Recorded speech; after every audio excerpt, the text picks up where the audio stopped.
Hi, my tubies. Let's go for a swim. Yeah, this is great. Yes, yes, yes. Anyway, I want to introduce you to someone who's amazing. He's a life coach. His name is Matthew Hussey, Hussey. And he is talking about how to help you get past your ex narc and the reason why I'm focusing on that so much because like I told you I had this conversation with one of my subscribers and she was just totally distraught. She was really, excuse me, I know I'm not supposed to do this, but I gotta swim a little bit more, sorry. Anyway, she was totally upset, so I said when I get home I have got to come up with some ways that I could help her, not only her but a couple other folks who I've been talking to, on the phone. And it's not pretty. So I figured I'm going to do everything I can to help them to get to the point where I am. Let's go.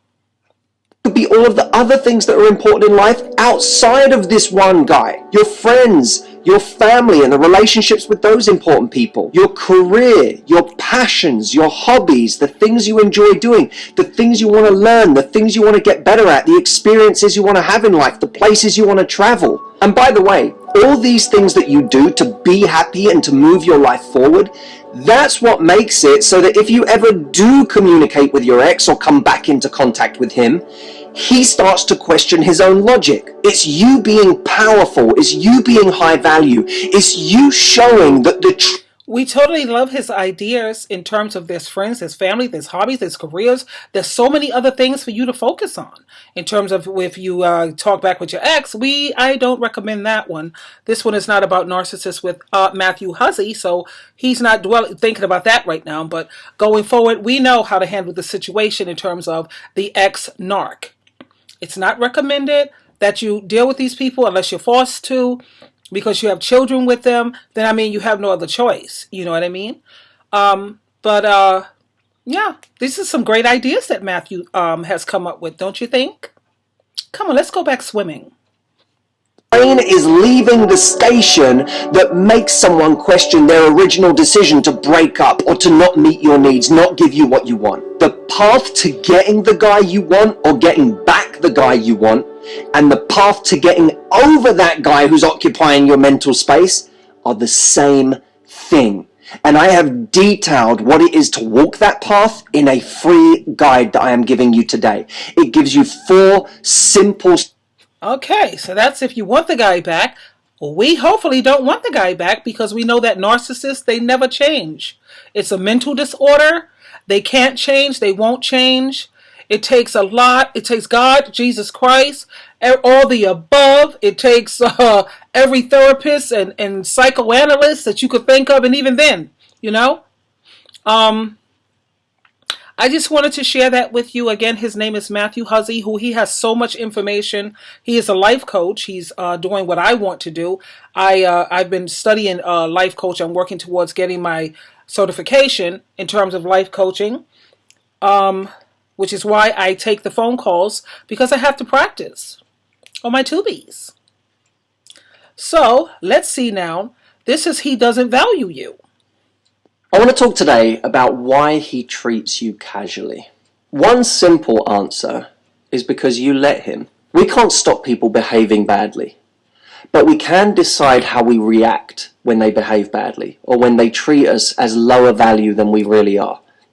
In that moment, we get to make a decision about whether to stay or to go, whether to say something or be passive. And if somebody is continuing to treat us badly every day, week in, week out, it's because we are allowing them to do so. Now the question... Do you agree with Matthew Hussey on that one? People will only treat you in the way that you permit them to treat you. So from the gate, straight from the gate, you have got to put people in check when they first come off incorrectly. You have got to clarify that early on. Like Matthew Hussey says, the reason why people treat you poorly or treat you like you're not worth much of anything is because that's what you allow them to do. is, why do we allow someone to do that? What is it in us that allows someone to keep doing that behavior over and over? One reason we might give is because we really like someone or love them. When we really love someone, we want to be with them. So we'll try and justify their behavior. We'll make excuses for it so that we can still be with them. But of course, this comes down to a deeper thing too. If our self-worth is so low that we don't think we're worth more than what they're giving us, we will find a way to stay, because leaving is too scary. Finding somebody else is too scary. So what now is created in our mind is what's called cognitive dissonance. The state of having inconsistent thoughts, beliefs, or attitudes, especially as relating to behavioral decisions and attitude change. What does this mean in this context? A guy can be doing to you something that if he was doing it to your friend, you would tell her to leave in a heartbeat. Exactly. But because it's you, you don't take the same advice. And knowing... Don't you think that's an excellent idea, an excellent comment, an excellent analogy? If someone was treating your best friend the way your narc is or was treating you, what would you say to your best friend? Would you not step up and stand up for your best friend, or tell your best friend, you know what, this person is treating you really badly, and you know, I look at you and I know who you are as a person. You are amazing. You are beautiful. You are wonderful, and I know you can do better. Wouldn't you say that for your best friend or someone you love? Let's say your child, your daughter, your son. What about when it comes to you? That's good. That's definitely something good to think about. That you're not taking the same advice you would give somebody else, you need to find a special reason, special unique circumstances why you're staying. We say, well, it's because he's really busy, or it's because he has a really important job and he has to focus on that, or it's because of his upbringing. Or if you're particularly good at these mental gymnastics, you'll say it's because you're particularly understanding and you have a kindness in you that can forgive the things he's doing. See, we'll find all sorts of ways to justify the situation we're in. Instead of being honest with ourselves and saying, if I valued myself more, I would have gone by now. At the very least, I would have had much more frank and honest conversations with this person so that they know my worth too. Because of course, somebody takes their cue from us. If we don't put a high value on ourselves, they don't put a high value on us either. And that's an excellent point.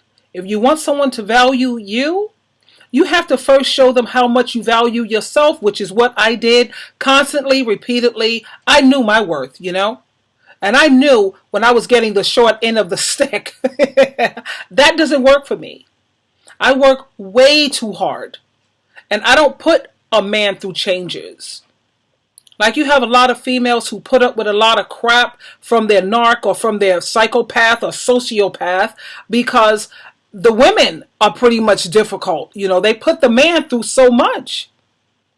So of course they're willing to stay and put up with his crap because they dish out a lot of crap.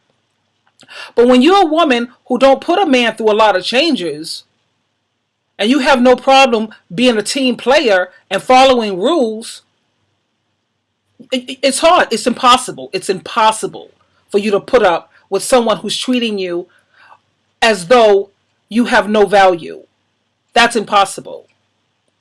That's why I left. Or better yet, I kicked him out of here. Couldn't do that one. of course, in a relationship, when we're not communicating honestly about what we don't like and allowing someone to see the repercussions of them not treating us with enough respect, they don't feel any incentive to change. So they keep doing the same behaviors, or the behaviors get worse. They keep pushing the boundaries to see what they can get away with. Now what happens is, eventually he does something so bad, he lies about something so big, or he cheats, or he does something so deeply disrespectful, that your cognitive dissonance won't even allow it anymore. You can't reconcile the idea that you are a mentally stable person and would still allow this behavior to go on. So at that... Did you hear what he said, the point that he brought out? You could not consider yourself to be a mentally stable person if you continue to allow this type of behavior to go on. Someone who's cheating on you, someone who's abusing you physically, emotionally, mentally. You know, eventually your cognitive part of your cognitive part of you is got to kick in if you're mentally healthy. And if you're still staying like he's Matthew Hussey said, because you really like the person, or because, you know what, you have to love yourself first.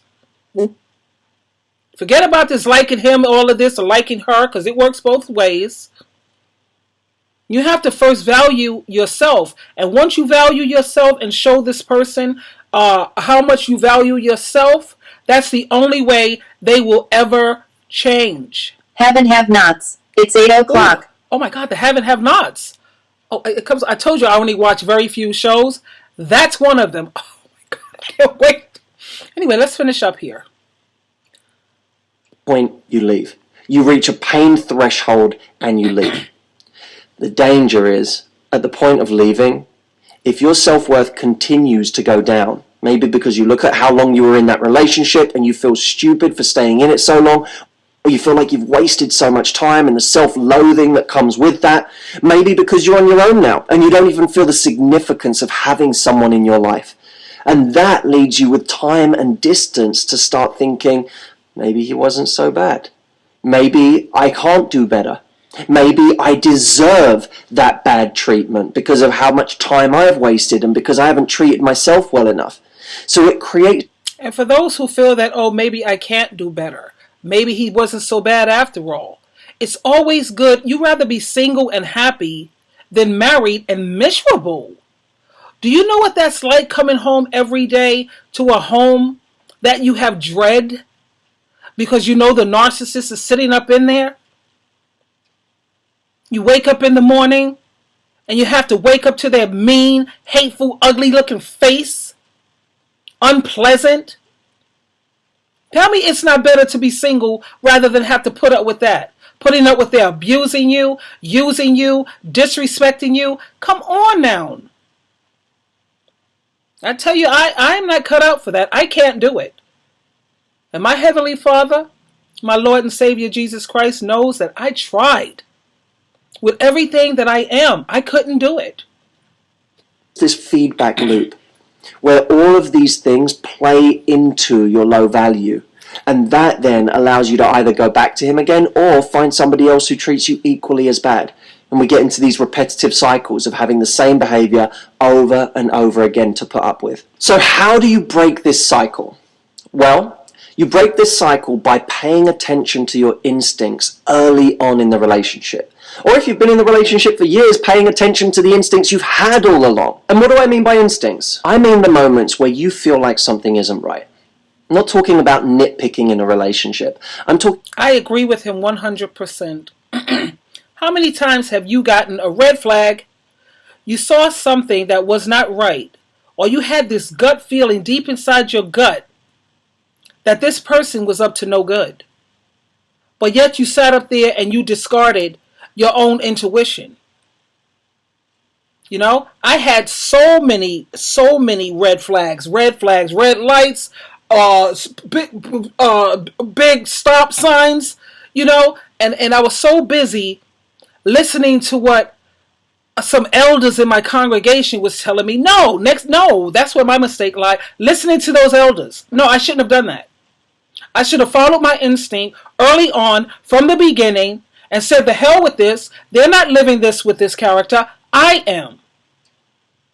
But I'm not, how you say, bitter about it, because you live and you learn. Let's swim again. About the moments where fundamentally this person isn't treating you the way that you want. There's a simple test for this. When you think about your ideal partner, the man you want to spend the rest of your life with, and how he treats you, the level of worth, the level of value he places on you, is the person in front of you giving you that? Or are they valuing you less than your ideal partner would? See, it's not... That's excellent. Is this person giving you what you feel you deserve and what's your ideal partner? My ideal partner is one who's going to take the spiritual lead and help keep me spiritually strong and uplifted. That's number one for me. My ideal partner is someone who's not lazy. He's a decent provider. He knows his role as a man. I know my role as a woman. My ideal partner is one who knows how to live by that golden rule. Treat people the way you want to be treated. How hard is that? You don't want no one cheating on you, deceiving you, or betraying you. Why would you do it to someone else? How do you feel about people lying to you? You wouldn't want that done to you. Again, why would you do that to someone else? How does it feel to be taken advantage of? It's not a good thing. It's not a good feeling. So life is not as complicated as people make it out to be. It's very simple. Treat people not the way they treat you, but treat them the way you want to be treated. Enough to have instincts. Many of us have these gut feelings that we're in the wrong place, that we're making the wrong decisions, that we shouldn't be with this person, but we don't act on them. We continuously act against our instincts. So when people say trust your gut, they're only talking about half of the puzzle. The other half is actually being able to act on your gut, is having the strength and the courage and self-worth to do what you know you should do. And the irony is, of course, that many of us, when our self-worth is low, we begin to trust our instincts less. So even our instincts don't give us clear signs anymore because we haven't got the trust in ourselves to make the right decision. The reason I created my retreat program is to solve this problem. I think that's wonderful. What Matthew Hussey just shared with us, don't you think? His name is Matthew Hussey, MatthewSussey. He has so many topics that can help you heal. He's amazing. He helped me heal. Actually, I kind of, long story with him. But anyway, he's amazing. Anyway, Dollface, I hope this was helpful to you. I had to share this with you as we swim through the fish, through the waters. As you see, we can swim through these waters and we can come out ahead of the game. We are survivors. Right? You always have a choice. Choose wisely. Until next time, Sheila True Love, always loving you. I gotta go take a swim right now. Care to join me? Come on, let's go.